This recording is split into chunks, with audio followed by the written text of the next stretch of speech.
안녕하세요. 3D 프린터 운용 기능사 강의를 맡은 송영찬입니다. 오늘은 10번째 시간으로 3D 프린팅 안전 관리에 대해서 배워보도록 하겠습니다. 첫 번째로 오늘의 진행될 순서는요. 첫 번째 안전 수칙에 대해서 알아보고요. 그 다음에 두 번째는 3D 프린팅 안전 관리에 대해서 알아보겠습니다. 그리고 마지막으로 사후 대처에 대해서 우리가 알아보는 그런 시간을 갖도록 하겠습니다. 첫 번째는 산업안전보건에서 우리가 확인을 할 수 있는 그런 안전 수칙에 대해서 알아보겠는데요. 먼저 안전사고라는 개념을 알아야 될 것 같습니다. 그래서 안전사고는 그런 관련 활동 중에 발생하는 사고로 부주의, 안전인식 부족, 안전규칙 위반 등이 원인이 되어 관련된 재산이나 사람에게 피해를 주는 것을 의미합니다. 그리고 안전사고의 원인은 과실, 숙련도 부족, 안전인식 부족, 안전장비 미사용 등 다양한 형태로 나타내고 있는데요. 이런 안전사고를 우리가 하인리 법칙에서 찾아볼 수가 있습니다. 이런 하인리 법칙은 큰 사고가 발생하기 전에 비슷한 사고나 사전 징후가 발생한다는 법칙이고요. 일반적으로 1대 29대 300 법칙으로 한 번의 큰 사고가 발생하기 전에 29번의 작은 사고가 발생을 하고 그 전에 300번의 잠재적인 사고가 발생한다는 것을 의미를 합니다. 그래서 안전보건의 표지에는 먼저 금지 표지가 있는데요. 안전이나 사고 발생 방지를 위해서 행위를 금지하는 표지입니다.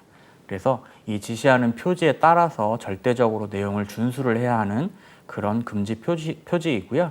옆에 있는 그런 그림에 있는 그림을 보시면서 한번 내용을 보시면 조금 더 확인이 더 가능하실 것 같습니다. 그래서 금지 표지에는 출입금지, 그런 용도나 설치, 부착 장소를 보게 되면 출입을 통제할 장소에 필요하고요. 그 다음에 보행금지는 사람이 걸어 다녀서는 안 될 장소, 그 다음에 차량 통행 금지는 제반 운반기기 및 차량의 통행을 금지시켜야 하는 장소, 그다음에 사용금지, 수리 또는 고장 등으로 만지거나 작동시키는 것을 금지해야 할 기계나 기구 및 설비, 그다음에 탑승금지는 엘리베이터 등에 타는 것이나 어떤 장소에 올라가는 것을 금지하고요. 그다음에 금연은 담배를 피워서는 안 될 장소, 그리고 화기금지는 화재가 발생할 염려가 있는 장소로서 화기 취급을 금지하는 장소, 그리고 물체 이동 금지는 정리정돈 상태의 물체나 움직여서는 안 될 물체를 보존하기 위해서 필요한 장소에 사용되는 그런 금지 표지입니다. 다음은 경고 표지인데요. 위험에 관련된 경고를 하기 위해서 나타내는 표지이고 재해 방지를 위해서 위험 경고 표지를 숙지를 해서 이런 재해를 예방할 수 있도록 해야 되겠습니다. 경고 표지에는 여러 개가 있는데요. 역시 그림과 같이 한번 보시게 되면 인화성 물질 경고라고 해서 휘발유나 그런 화기의 취급을 극히 주의해야 하는 물질이 있는 장소고요. 산화성 물질 경고는 가열, 압축하거나 강산, 알칼리 등을 첨가하면 강한 산화성을 띠는 물질이 있는 장소를 말합니다. 그리고 폭발성 물질 경고가 있는데 폭발성 물질이 있는 장소에, 그 다음에 급성 독성 물질 경고는 급성 독성 물질이 있는 장소, 그 다음에 부식성 물질 경고라고 해서 신체나 물체를 부식시키는 물질이 있는 장소, 그리고 방사성 물질 경고는 방사능 물질이 있는 장소, 그 다음에 고압전기 경고는 발전소나 고압이 흐르는 장소, 그 다음에 매달린 물체 경고는 머리 위에 크레인 등과 같이 매달린 물체가 있는 장소에 표지하는 그런 경고 표지입니다. 그리고 경고 표지에는 낙하물체 경고 표지가 있는데요. 돌, 블록 이런 것들이 떨어질 수 있는 그런 우려가 있는 물체가 있는 장소, 그다음에 고온 경고, 그래서 고도의 열을 발하는 물체나 온도가 아주 높은 그런 장소, 그다음에 저온 경고는 아주 차가운 물체 또는 온도가 낮은 그런 장소에 사용됩니다. 그리고 몸 균형 상실 경고는요. 미끄러운 장소 등 넘어지기 쉬운 장소, 그다음에 레이저 광선 경고는 레이저 광선에 노출될 우려가 있는 장소, 그다음에 발암성, 변이원성, 생식동성, 전신 독성, 호흡기 과민성 물질 경고가 있는데요. 발암성, 변이원성, 생식동석 독성, 그다음에 전신 독성, 호흡기 과민성 물질이 있는 장소에 설치합니다. 그리고 위험 장소를 경고하는데요. 그 밖에 위험한 물체 또는 그 물체가 있는 장소를 우리가 경고를 해서 표지를 부착하는 그런 장소입니다. 그리고 지시 표지가 있는데요. 작업에 필요한 안전수칙 준수를 위한 그런 지시에 관련된 표지이고요. 여기 지시 표지에는 우리가 실제로 3D 프린터에서는 좀 많이 사용할 수 있는 그런 지시 표지일 것 같습니다. 이런 보안경 착용, 그래서 보안경을 착용해야만 작업 또는 출입을 할 수 있는 장소이고요. 방독 마스크 착용, 그래서 방독 마스크를 착용해야만 작업 또는 출입을 할 수 있는 장소. 그다음에 방진 마스크 착용, 역시 방진 마스크를 착용해야지만 작업 출입할 수 있는 장소. 그다음에 보안면을 착용해야만 그 작업 또는 출입할 수 있는 장소. 그다음에 안전모, 역시 헬멧이나 안전모를 착용해야 되고요. 그다음에 귀마개 착용, 그래서 소음 장소 등 귀마개를 착용해야지만 할 수 있는 장소. 그다음에 안전화 착용과 안전 장갑 착용, 그다음에 안전복 착용 등이 있습니다. 이렇게 우리가 지시가 되어 있는 그런 부분에 우리가 직접 부착을 해서 사용을 해야 되겠죠. 그리고 안내 표지가 있는데요. 재해가 발생했을 경우 그 기타 행동에 대한 안내를 표지할 때 사용이 됩니다.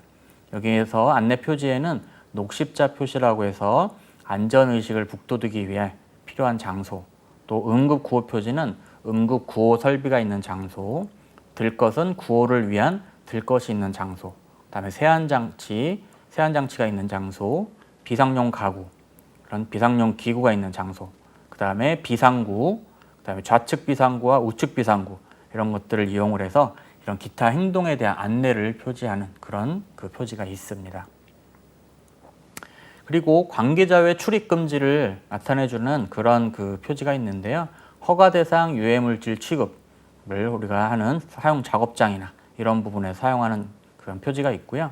성면 취급 및 해체, 제거, 그래서 성면을 사용하는 그런 작업장, 그다음에 금지 유해 물질 취급이라고 해서 금지 유해 물질을 제조, 사용 설비가 된 설치 장소에 우리가 이런 출입 금지 표지를 사용을 해야 합니다.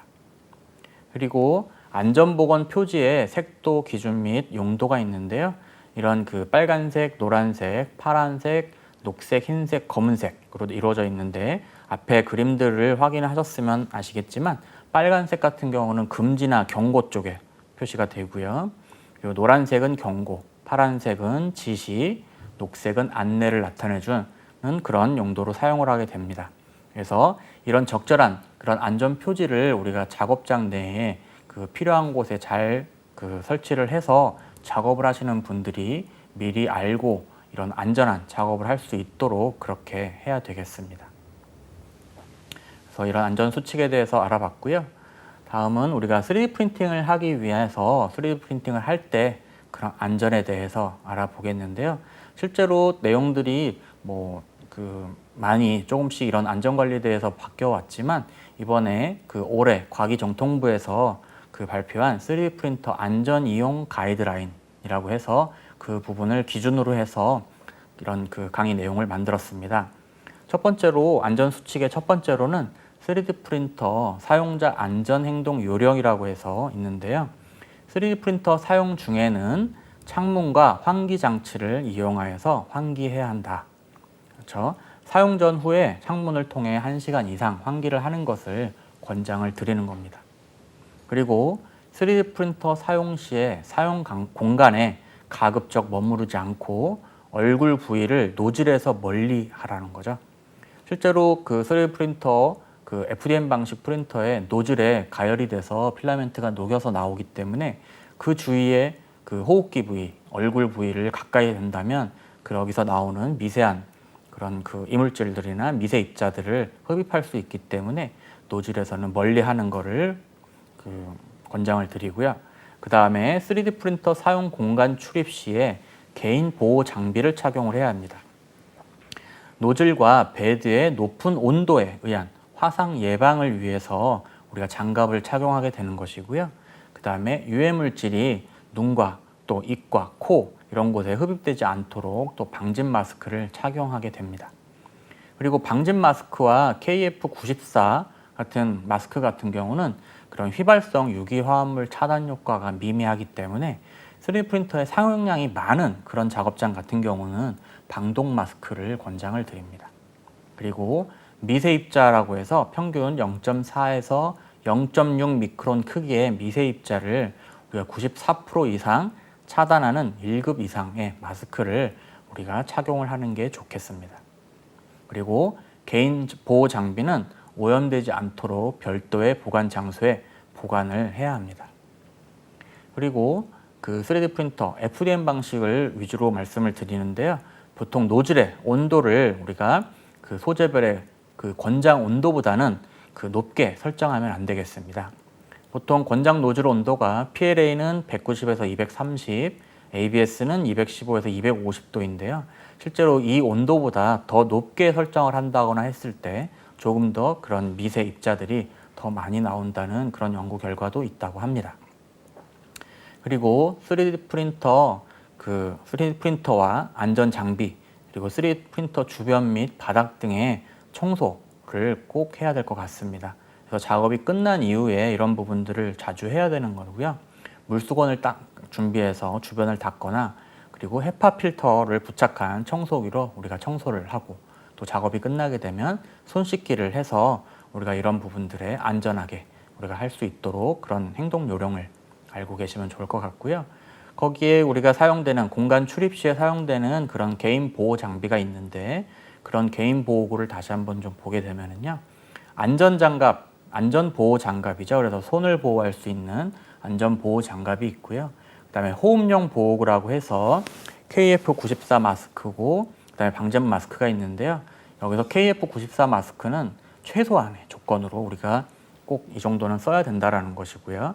보통은 방진 마스크를 권장을 드리는데 방진 마스크에는 이런 안면부 여과식과 분리식으로 이렇게 분리가 되어 있습니다.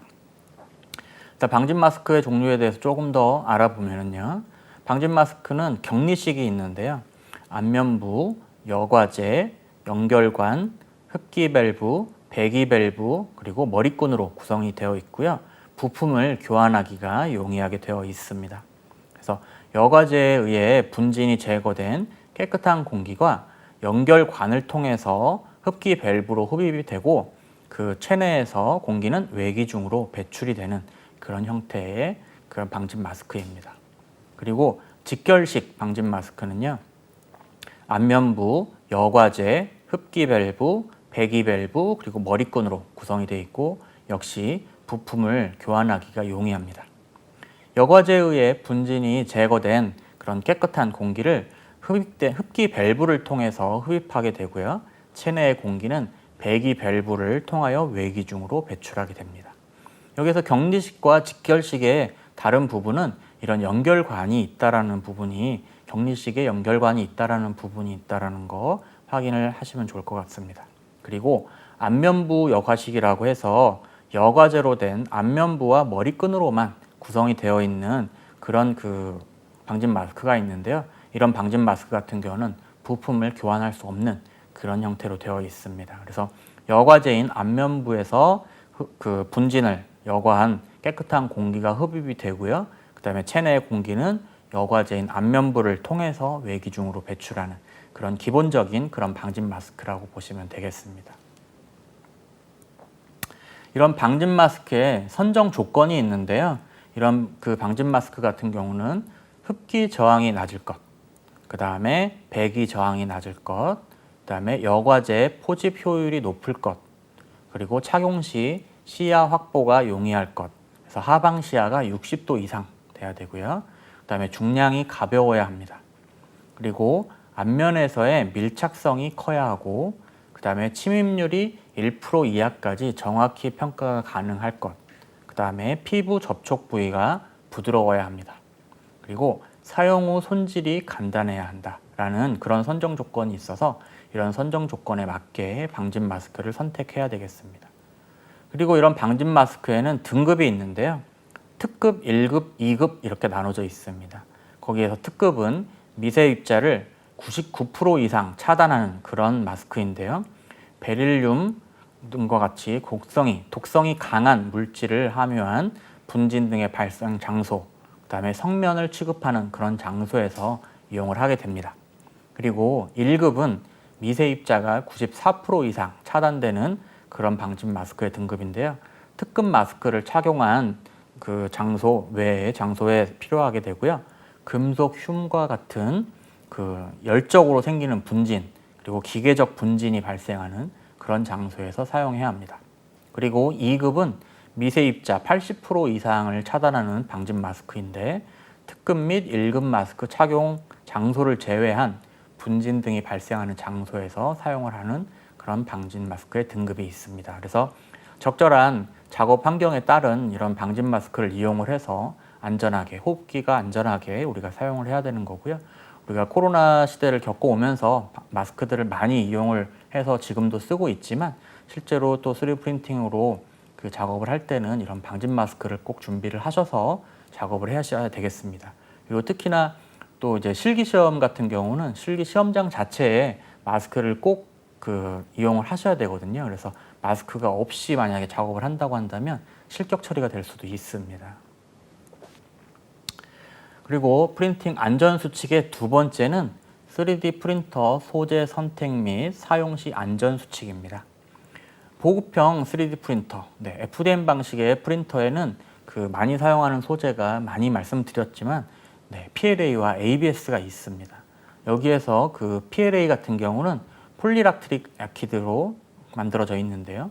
옥수수 전분을 주 원료로 해서 생분해성을 가지는 소재로 식품용기나 의료용품에 많이 사용하고 있습니다. 그리고 ABS는 아크릴로니트릴, 그다음에 부타디엔, 스티렌으로 이루어진 그런 석유 물질을 주 원료로 하는 그런 재료이고요.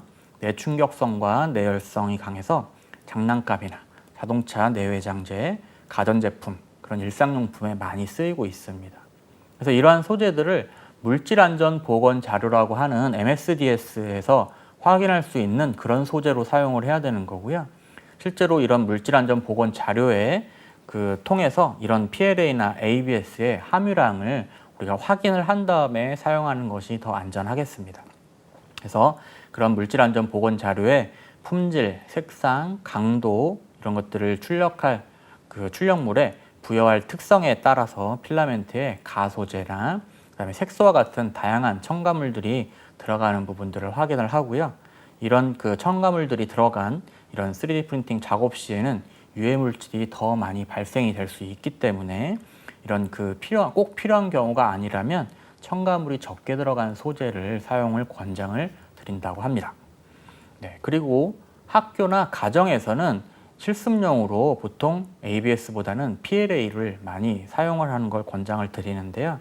일반적으로 PLA 재료가 ABS보다는 유해 물질이 더 적게 나오는 걸로 우리가 확인이 되고 있습니다. 그리고 품질, 강도, 내열성 등 특정 목적을 위해서 꼭 ABS가 꼭 필요하지 않다면 되도록이면 실습용으로는 PLA를 사용하는 것이 바람직합니다. 이런 재료에 따른 내용들을 확인할 수 있는 물질 안전 보건 자료, 그런 MSDS에 대해서 조금 더 알아보면은요.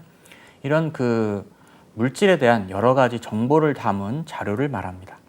그리고 MSDS에는 화학 물질에 대한 화학적 특성, 그다음에 취급 및 저장법, 그다음에 유해성과 위험성, 그다음에 사고 시 대처 방법 등이 기록이 되어 있습니다. 산업안전보건법 제41조 물질안전보건자료에 작성, 비치 등이라고 되어 있는 41조에 관련 규정에 근거해서 사업주는 MSDS 상의 유해성, 그다음에 위험성 정보, 취급, 저장 방법, 응급조치 요령, 독성 등의 정보를 통해서 사업장에 취급하는 화학물질에 대한 관리를 해야 합니다. 실제로 이런 화학물질을 다루는 그런 작업장이라든가 공장, 또 회사 이런 부분들은 이런 MSDS 이런 자료들을 이런 관련 규정에 대한 내용들을 작성을 해서 꼭 비치를 해야 되고, 그런 부분들을 이용을 해서 우리가 작업을 해야 합니다. 이런 MSDS에는 16개 항목으로 구성이 되어 있는데요. 보시면 화학 제품과 회사에 관한 정보가 있고요.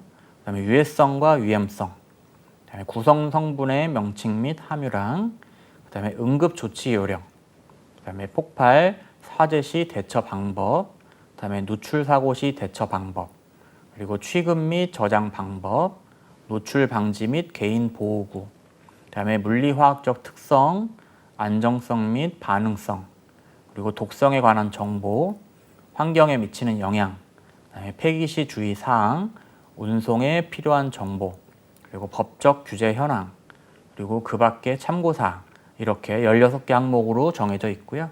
이런 MSDS에 대해서 내용이 확인이 되게 우리가 준비를 해야 될 거고요. 또 재료를 우리가 구입을 하실 때 되도록 그런 인터넷 사이트라든가 실제로 직접 가서 구입을 하실 때는 이런 MSDS의 그런 자료에 대해서 확인을 하시고 우리가 구입을 해서 사용하시는 게 조금 더 안전하게 사용하는 방법이겠습니다. 그리고 3D 프린팅 안전 수칙의 세 번째 수칙은요, 3D 프린터 선택 및 사용입니다. 이 3D 프린터를 선택을 할 때 헤파 필터와 카본 필터가 있는 그런 3D 프린터를 선택을 해서 사용을 해야 되겠습니다. 3D 프린터는 구동부가 외부에 노출되어 있는 개방형과 또 구동부를 챔버 내부에 넣어서 밀폐한 밀폐형으로 구분이 될 수 있습니다. 여기에서 개방형 프린터는 유해 물질이 외부로 직접 방출되는 반면에 밀폐형 프린터는 유해 물질의 확산을 방지하는 효과가 있기 때문에 유해 물질 방출량이 개방형 프린터보다는 상대적으로 적습니다. 그리고 필터가 없는 밀폐형 3D 프린터에서 출력물을 꺼낼 때에는 내부에 축적된 유해 물질이 한꺼번에 갑자기 나올 수가 있기 때문에 그런 부분들이 문을 열 때 조심을 해야 합니다. 그리고 밀폐형 프린터 중에서도 되도록이면 필터가 있는 제품을 선택을 해야 하는데요. 프린터를 밀폐, 격리만 하더라도 이런 나노 입자 방출이 줄어드는 효과를 가지고 있지만 필터가 없는 없으면 나노 입자를 충분히 줄이기도 어렵고 또 휘발성 유기 화합물 같은 경우는 거의 줄어들지 않다는 그런 연구 결과도 있다고 합니다.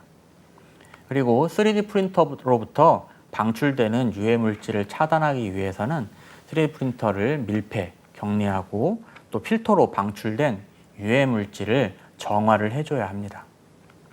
그래서 헤파 필터, 13등급 이상의 헤파 필터와 카본 필터를 모두 갖추어야 유해 물질 저감에 효과적인데요.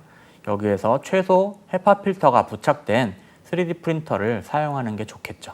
그리고 필터는 교체 주기를 확인 후에 주기적으로 교체해 줘야 합니다. 그래서 필터의 종류와 기능을 잠시 보면은 헤파 필터는 나노 입자, 초미세 입자를 저감할 수가 있고요. 필터 등급이 헤파 13 이상, 그래서 0.3 미크론 크기 입자를 99.97% 제거를 할 수 있는 등급이 가지고 있는 헤파 필터를 사용합니다. 그리고 카본 활성탄 필터라고 해서 휘발성 유기 화합물을 차단을 시키고 그 다음에 냄새를 차단시킬 수 있는 그런 필터를 이용을 한 그런 프린터가 사용이 되는 게 안전하겠습니다. 그리고 개방형, 오픈형 이런 장치와 필터가 없는 밀폐형, 챔버형 프린터 사용 시에 안전 조치가 필요한데요. 이런 개방형 또는 필터가 없는 밀폐형 프린터는 필터가 있는 밀폐형 프린터로 교체하는 것이 바람직합니다.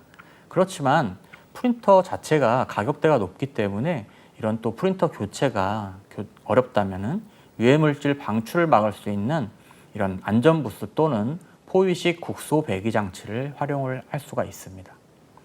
안전부스 같은 경우는 3D 프린터를 격리하고 내부 순환을 통해서 안전부스 외부로 방출되는 유해물질을 최소화하는 장비이고요.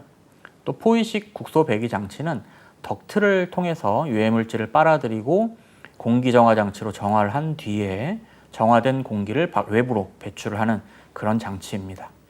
그리고 여기서 포위식 국소 배기 장치에는 그 유해물질이 방출하는 곳을 포위하여 흡수하는 방식과 3D 프린터를 챔버로 격리 후에 챔버에 덕트를 연결해서 유해물질을 외부로 배출하는 방식, 이렇게 등이 있습니다. 포위식 국소 배기 장치는 작업 공간, 프린터 수, 작업량 등의 이런 것들을 고려를 해서 이런 충분한 배기가 될 수 있도록 우리가 설치를 해줘야 하는데요. 이런 필터가 있는 밀폐형 그런 프린터도 안전부스나 이런 국소형 배기 장치, 그런 포이식 국소 배기 장치들을 이용을 하게 되면 조금 더 유해 물질이 실내 유입을 더욱 절감할 수 있겠습니다. 그래서 이런 그림에 있는 이런 안전부스나 포이식 국소 배기 장치들을 이용을 해서 우리가 그런 개방형 장치들을 이용을 한다면 조금 더 안전한 장소에서 3D 프린터 생활을 하실 수 있을 것 같습니다. 그리고 3D 프린팅 안전수칙의 네 번째인데요. 3D 프린터 설치 및 환기입니다. 3D 프린터를 사용을 위한 별도 공간을 마련해야 되겠습니다. 그래서 3D 프린터만 사용할 수 있는 전용 작업실을 별도로 마련을 해서 설치를 하고요. 또 별도 공간이 마련이 어려운 경우에는 창고 등 상주가 필요 없는 그런 공간에다가 설치를 하는데 반드시 창문이나 이런 환기 시설이 갖추어진 그런 곳에다가 하시는 게 좋겠습니다. 그리고 기술실이나 과학실 등 다른 작업실에 설치를 할 경우에는 사용 중이나 사용 후에 그런 충분한 환기를 하기 전까지 이용하지 않도록 그렇게 주의를 해야 되겠습니다. 그리고 3D 프린터는 내부 공기가 원활히 빠져나가는 그런 창문 근처에 설치해서 공기 흐름이 사용자의 호흡기를 보호하도록 공간을 배치를 해야 합니다. 그래서 3D 프린터에서 방출되는 유해 물질이 실내 공간에 쌓이지 않도록 그렇게 창문을 통해서 전체 환기를 해줘야 하고요. 그 다음에 자연 환기만으로는 공기 유입이 충분하지 않은 경우 또는 품질을 위해서 자연 환기가 어려운 경우에는 환풍기나 공조 장치를 활용을 해줘야 합니다. 그리고 공조 장치를 우리가 꼭 활용을 한다고 하더라도 사용 전후에는 자연 환기를 충분히 해주어야 되고요. 또 공조 장치가 없는 경우에는 사용 중에도 자연 환기를 할 수 있도록 그런 창문들을 열어놓고 작업을 하시는 게 좋겠습니다. 네, 이렇게 해서 과기부에서 발표되어 있는 3D 프린터 안전 이용 가이드라인을 꼭 준수를 해서 사용을 하시는 게 가장 안전한 그런 3D 프린터 방법이라고 생각을 하고요. 거기에 사용되는 그런 소재에 따른 또 방식에 따른 그런 위해 요소가 있는데요. 그런 위해 요소에 대해서 한번 또 알아보도록 하겠습니다. 네, FDM 3D 프린팅 공정이죠. 우리가 결국은 대부분의 지금 이 강의를 들으시는 분들은 대부분 일반인 사용자들이 많으실 거고 또 가정이나 또 회사 또 조그만 작업실이나 이런 곳에서 사용하시는 분들이 많이 있기 때문에 그런 분들이 가장 많이 사용하는 것이 FDM 3D 프린터입니다. 보시면 여기에서는 가장 많이 쓰는 게 PLA와 ABS라고 말씀드렸었는데요. 이 과정에서 이 재료를 사용하는 과정에서 이런 나노 입자나 휘발성 유기 화합물들이 많이 발생한다고 합니다. 여기서 나노 입자는 지름이 0.1 마이크로미터보다 작은 미세 입자를 의미하고요. 초미세먼지보다도 작은 입자라고 보시면 되겠습니다. 3D 프린터 사용 시에는 다양한 크기의 미세 입자가 방출되는데요. 나노 입자가 가장 많은 비중을 차지한다고 되어 있습니다. 그리고 나노 입자가 건강에 미치는 영향에 대한 연구가 많지는 않지만 입자 크기가 작을수록 호흡기에 호흡할 때 신체 깊숙한 곳까지 들어가서 다양한 이상을 유발시킬 수 있다는 그런 내용이 있기 때문에 주의를 해야 되겠습니다. 그리고 나노 입자 이외에 휘발성 유기 화합물이라는 것도 나올 수가 있는데요. 이것은 공기 중으로 쉽게 증발되는 액체 또는 기체 상태의 유기 화합물을 말하는 그런 내용입니다. 그래서 휘발성 유기 화합물이 피부에 닿거나 또 호흡기를 통해서 흡입되는 경우에는 신체에 영향을 주고 또 악취를 발생시킬 수가 있는 그런 물질입니다. 또 이런 3D 프린터 사용 시 소재의 종류와 첨가제에 따라서 다양한 휘발성 유기 화합물이 방출된다고 알려져 있는데요. 거기에 주요 방출 물질로는 PLA는 락티드, ABS는 스티렌, 그리고 나일론에는 카프로락탐 같은 그런 유기 화합물들이 방출된다고 알려져 있습니다. 그리고 서포트 재료로 사용되는 열가소성 아크릴 폴리머에 포함되어 있는 페닐 인산염과 같은 유해 물질도 포함이 되어 있기 때문에 위험하고요. 이런 그 사용이나 폐기 시에 그래서 주의를 해서 폐기를 해야 되겠습니다. 그리고 광경화성 수지에는 이런 그 광경화성 수지의 인쇄 과정은 UV 빛에 노출돼 그런 노출을 이용을 해서 경화를 시키는데요.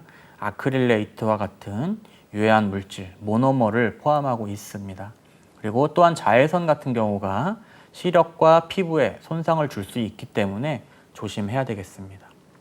그리고 금속 재료는 금속 부품 제조에 사용되는 금속 분말은 반응성이 있고 불이 나거나 폭발성이 높을 수 있습니다. 특히 티타늄과 알루미늄 같이 미세하게 분쇄된 금속 분말은 폭발성이 있기 때문에 스스로 발화될 수가 있기 때문에 또 화기 옆에 보관을 하면 안 되겠습니다. 그리고 소화기는 일반 소화기가 아닌 D급 소화기를 사용해야 합니다. 일반적으로 제조업체 지침을 따라야 되고 그 전기 설비나 배선 작업에 적합한지 항상 점검해야 되겠습니다.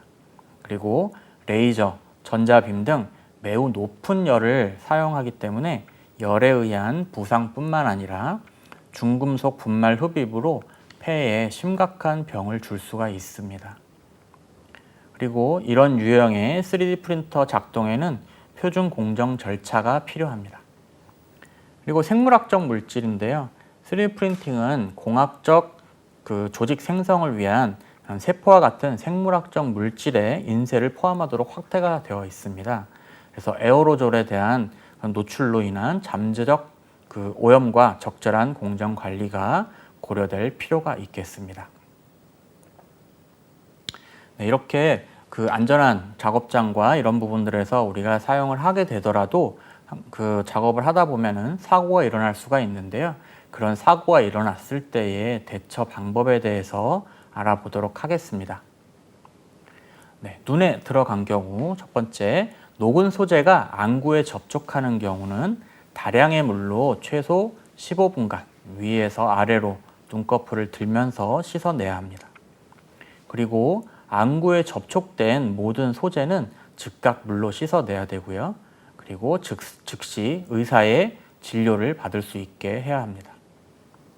그리고 피부에 접촉한 경우 용융된 잔류물과 접촉 시 즉시 20분 이상 흐르는 물과 비누로 피부를 씻어내야 합니다. 그리고 고열의 상태로 피부에 닿았을 때는 녹은 소재를 물로 식혀야 하고요. 억지로 뜯어내려 해서는 안 되겠습니다. 그리고 상황에 따라 화상 제거 및 치료 열 화상을 위해 그런 의학적 도움을 구해야 되겠습니다. 그리고 이런 그 녹은 필라멘트에서 누출된 가스를 흡입한 경우에는 신선한 공기가 있는 곳으로 이동을 시키고요. 호흡하지 못하는 경우 인공호흡을 실시해줘야 합니다. 그 다음에 경구에 들어간 경우에는 다량의 물을 마시게 해야 되고요. 의식이 없는 경우 아무것도 먹여서는 안 됩니다. 또한 의학적 조언 없이 토하게 해서도 안 되고요. 즉시 의료진에게 보고 후에 응급 조치를 실시할 수 있도록 해야 하겠습니다. 그리고 기타 주의 사항으로 의료 인력은 해당 물질에 대해 인지하고 응급 조치에 필요한 준비를 해 두어서 우리가 작업 중 사고에 대처를 할 수 있도록 그렇게 해야 되겠습니다. 네, 이런 작업 중에서 또 3D 프린터를 이용함에 있어서 또 전기 장치를 많이 이용하는 그런 장치들이기 때문에 이런 작업장에서 많이 날 수 있는 그런 사고가 감전 사고가 있을 수가 있습니다. 실제로 전기에 의한 그런 감전 사고 같은 경우는 이런 그 감전에 의한 인체 반응 및 그런 사망의 한계 같은 경우를 우리가 속성상 그 인체 실험이 어렵습니다. 그리고 또 어떤 실험 결과가 나온다고 해도 그것을 검증하기가 솔직히 어렵죠. 네, 그럴 때 인간의 다양성 그리고 재해 당시의 상황 변수 등의 이유로 획일적으로 정하기는 어렵겠지만 인체의 감전 시 그 위험도는 아래 4가지에 의해서 거의 결정이 되겠습니다. 통전 전류의 크기, 그리고 통전 시간, 그 다음에 통전 경로, 그 다음에 전원의 종류입니다. 인체에 대한 감전의 영향을 크게 2가지로 나눌 수가 있는데요. 첫 번째는 그 전기 신호가 신경과 근육을 자극해서 정상적인 기능을 저해하며 호흡 정지 또는 심실세동을 일으키는 현상이 있고요. 두 번째는 전기 에너지가 생체 조직의 파괴, 손상 등의 구조적 손상을 일으키는 것이 있습니다. 이렇게 해서 우리가 그 통전 전류에 의해서 우리가 그 신체에 영향을 받을 수가 있는데요. 이런 통전 전류에 의한 영향을 보게 되면 최소 감지 전류라고 해서 교류 상용 주파수 60Hz에서 이 값은 2mA 이하로서 이 정도의 그 전류로서는 위험이 없는 그런 최소 감지 전류를 말하는 게 있습니다. 그리고 고통 한계 전류라고 해서요. 전류의 흐름에 따른 고통을 참을 수 있는 한계 전류로서 교류에서 성인 남자의 경우 대략 7에서 8mA 정도의 그런 전류를 우리가 고통 한계 전류라고 합니다. 그리고 이탈 전류와 교착 전류, 마비 한계 전류라고 하는데요. 교착 전류는 통전 전류가 증가하면 그 통전 경로에 근육 경련이 심해지고 신경이 마비되어서 자유롭지 않게 되는 한계의 전류를 말합니다. 그리고 이탈 전류는 그 운동의 자유를 잃지 않는 최대 한도의 전류이죠.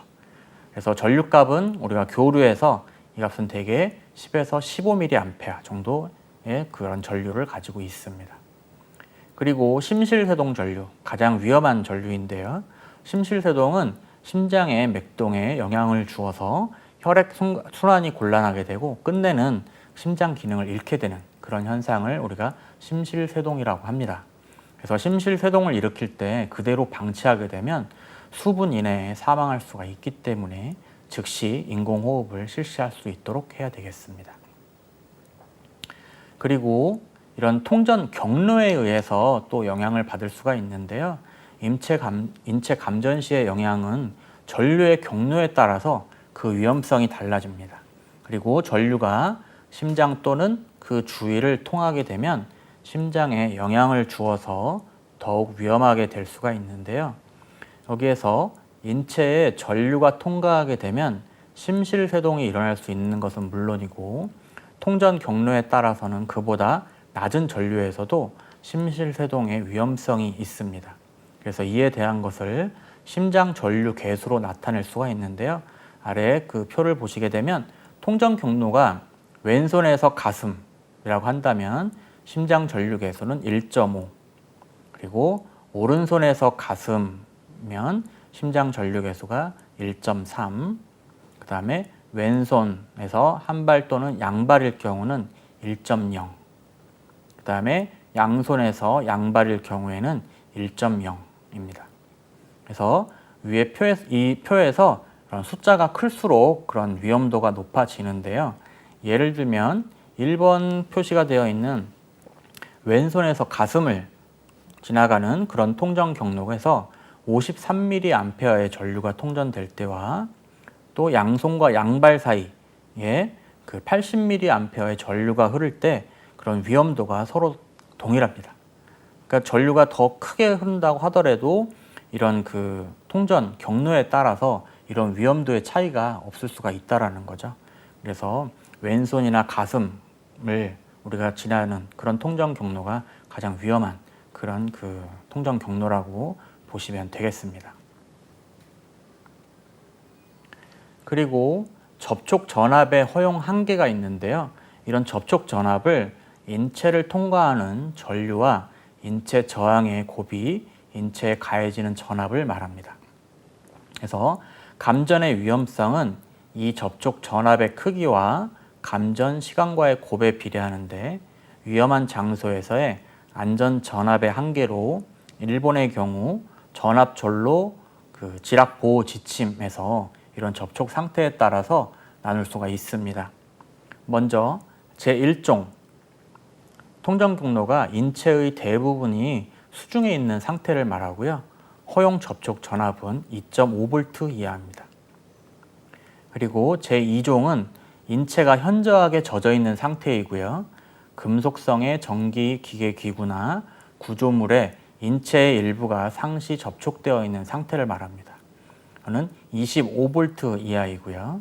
그 다음에 제3종으로는 건조한 그 통상의 인체 상태로서 접촉 전압이 가해지더라도 위험성이 낮은 상태를 얘기합니다. 거기에서 50V 이하의 허용 접촉 전압을 가지고 있습니다. 그리고 제4종은 건조한 통상의 인체 상태로서 접촉 전압이 가해지더라도 위험성이 낮은 상태인데요. 이거는 접촉 전압이 가해질 경우에도 그 가해질 우려가 거의 없는 경우를 말합니다.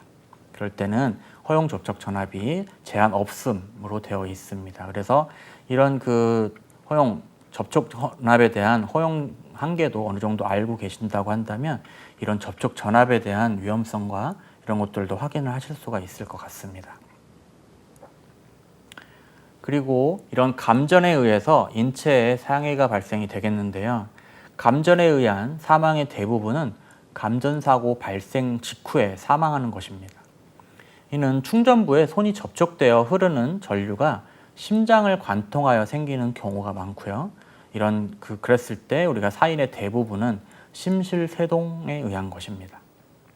그리고 감전이 되었을 경우 우리가 심장의 근육은 경련을 일으키며 펌프 작용을 정상적으로 하지 못하게 되어 혈액순환이 정지되므로 호흡도 멈추게 되어서 사망하게 됩니다. 그리고 심장과 호흡 작용은 서로 밀접한 관계가 있으므로 감전에 따른 의식불명 시에는 즉시 응급처치를 해야 되고 구급법으로는 심장 마사지와 인공호흡법 등이 있습니다. 이렇게 해서 이런 상황에서 응급조치 방법이 있는데요. 먼저 이런 소용시킬 수 있는 그런 방법들이 감전 쇼크에 의해서 호흡이 정지됐을 경우에는 혈액 중에 산소 함유량이 약 1분 이내에 감소하기 시작해서 산소 결핍 현상이 나타나기 시작합니다. 그래서 단시간 내에 인공호흡 등과 같은 응급조치를 실시할 경우에는 감전 재해자의 95% 이상을 소생을 시킬 수 있다고 합니다. 그래서 이러할 때 응급조치 방법은요. 감전사고가 일어나게 되면 먼저 그 전원을 차단을 하고 환자를 전원으로부터 떼어내야 합니다. 그럴 때 그 구조자 자신이 그런 부분들을 생각을 안 하고 무조건 환자부터 잡아서 움직이려고 한다 그러면 그 구조자 자신도 감전될 수가 있기 때문에 주의를 해야 되겠습니다. 그리고 건조한 고무나 가죽으로 만든 장갑과 신발을 착용을 하고 바닥에는 담요를 깔아서 몸을 통해 전류가 흐르지 않도록 그렇게 해야 되겠습니다. 그리고 환자가 의식을 잃었을 때 중추신경이 마비되어서 맥박이나 호흡이 없을 수도 있지만 체온이 내려가거나 사후 경직이 없는 한 심폐소생술을 해서 응급구조기관에 연락을 해야 되겠습니다. 그리고 이런 감전사고 이외에 전기에 관련된 화상사고도 날 수가 있는데요. 이런 전기 화상사고가 났을 때 응급조치 방법입니다. 불이 붙은 곳은 물이나 그런 소화용 담요 등을 이용을 해서 소화하거나 급한 경우에는 피해자를 굴리면서 소화를 해야 합니다. 그리고 상처에 달라붙지 않은 의복 같은 경우는 모두 벗겨내야 합니다. 그리고 화상 부위를 세균 감염으로부터 보호하기 위해서 화상용 붕대를 감아줍니다. 그리고 화상을 사지에만 입었을 경우는 통증이 줄어들도록 약 10분간 화상 부위를 물에 담그거나 물을 뿌릴 수도 있습니다. 이럴 때 상처 부위에 파우더나 향유 그리고 기름 이런 것들을 발라서는 안 되겠습니다. 그리고 또한 진통제 같은 경우를 의사의 처방 없이 사용하면 안 되겠습니다. 또 의식을 잃은 환자에게는 물이나 차를 조금씩 먹이는데 알코올은 삼가해야 하고요. 또 구토증이 일어나는 그런 환자에게는 물이나 차 등도 취식을 금할 수 있도록 해야 되겠습니다. 그리고 피해자를 담요 등으로 감싸되 상처 부위가 닿지 않도록 그렇게 응급조치를 해야 되겠습니다. 그리고 이런 응급조치에 응급처치 방법이 있는데요. 이런 응급처치 같은 경우는 실제로 위급한 상황으로부터 자기 자신을 지키고 뜻하지 않은 사고가 발생했을 때 전문적인 의료 서비스를 받기 전까지 적절한 처치와 보호를 해주어서 고통을 덜어주고 생명을 구할 수 있게 해주는 그런 처치를 응급처치라고 합니다. 거기에 가장 많이 하는 심폐소생술이 있는데요.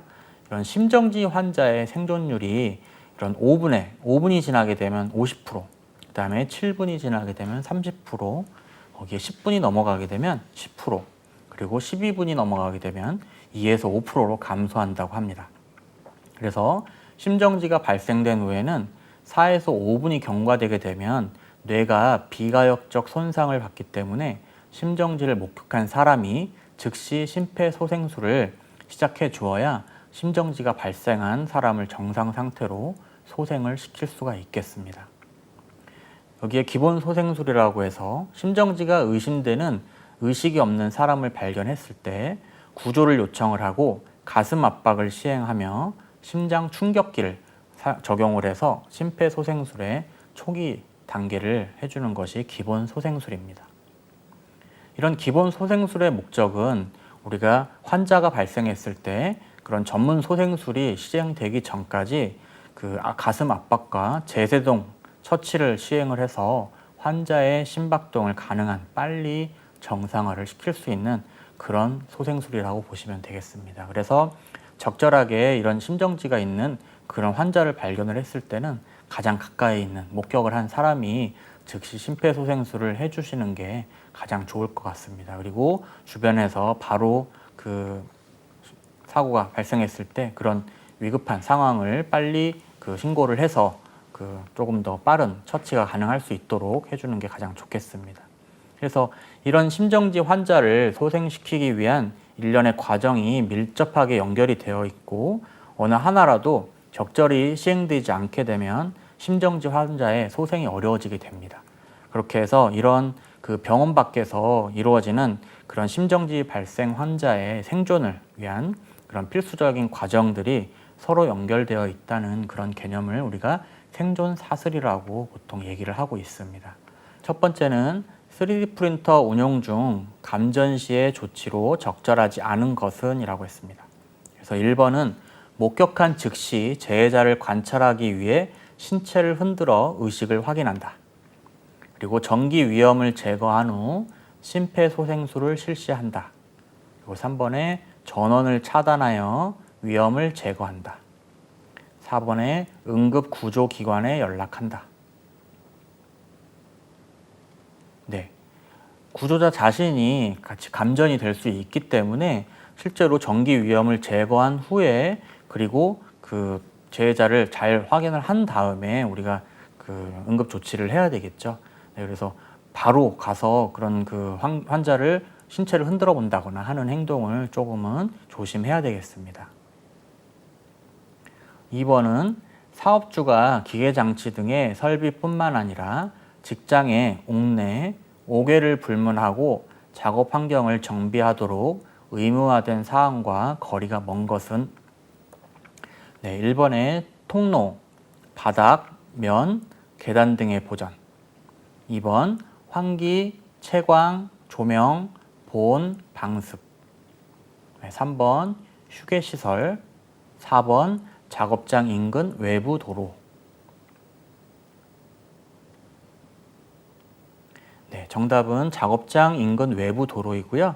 우리가 그런 그 작업 환경을 정비하도록 의무화된 사항에는 추가적으로 피난시설, 청소, 근로자의 건강, 그다음에 풍기 및 생명 유지 등도 의무화된 사항으로 되어 있습니다.